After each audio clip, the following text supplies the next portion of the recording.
Welcome back to Finance House. Today we're taking a deep dive into a story that shook the world to its very core. A story of ambition, greed, and a house of cards that came crashing down, changing capitalism forever. This is the story of the 2008 financial crisis. Picture this: the early 2000s. The American dream is alive and well, and at its heart is home ownership. Interest rates are at historic lows, making it easier than ever to get a loan. For millions, the dream of owning a home suddenly felt within reach. Banks and mortgage brokers, eager to cash in on this boom, started getting creative. They began offering what were called subprime mortgages.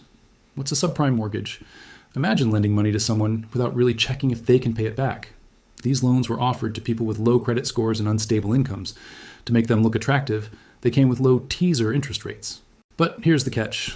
After a few years, those rates would skyrocket, leaving homeowners with payments they simply couldn't afford.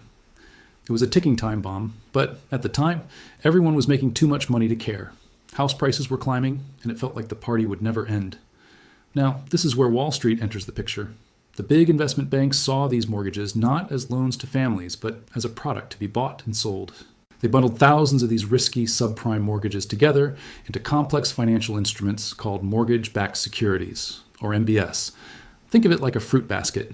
You take some good fruit, some okay fruit, and some rotten fruit, and you sell the whole basket as a single product.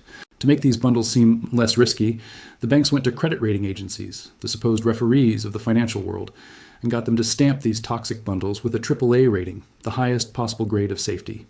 It was like putting a grade A organic sticker on a basket full of rotten fruit. Investors around the globe, from pension funds to foreign governments, saw that AAA rating and thought they were buying the safest investment in the world.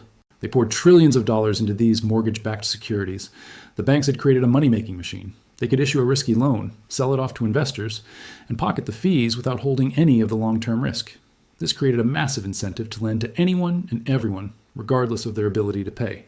The system was now designed to create as many mortgages as possible, fueling a massive artificial bubble in the housing market. House prices weren't rising because of genuine demand. They were being inflated by a flood of easy, reckless money.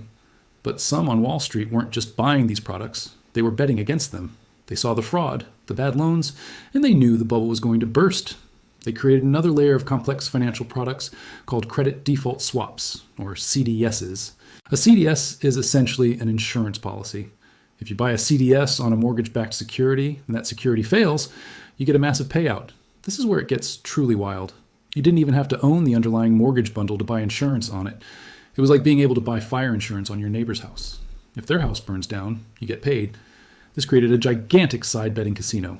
For every dollar of risky mortgage debt, there were tens of dollars in speculative bets wagered against it.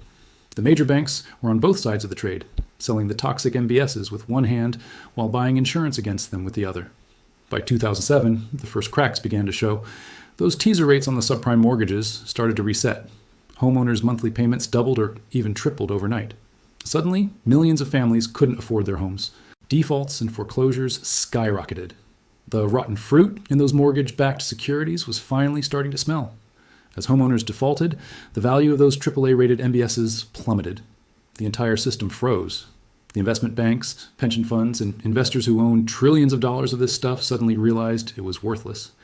The global financial system, which is built on trust and the smooth flow of credit, seized up.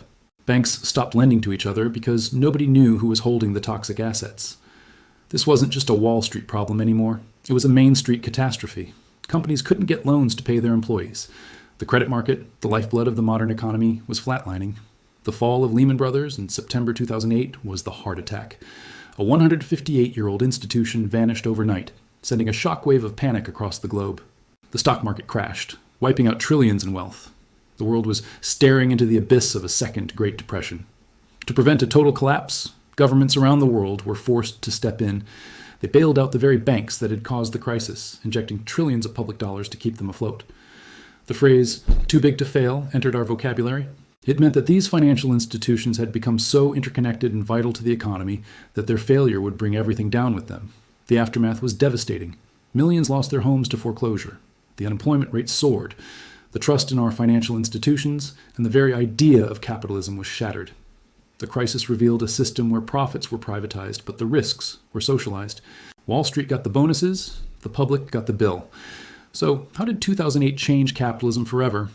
First, it led to a new era of regulation. Laws like the Dodd-Frank Act were passed to increase oversight, make banks hold more capital, and hopefully prevent a repeat. Second, it exposed the deep flaws in a deregulated or free market ideology that had dominated for decades. It showed that, when left unchecked, financial markets could create systemic risks that threaten the entire global economy.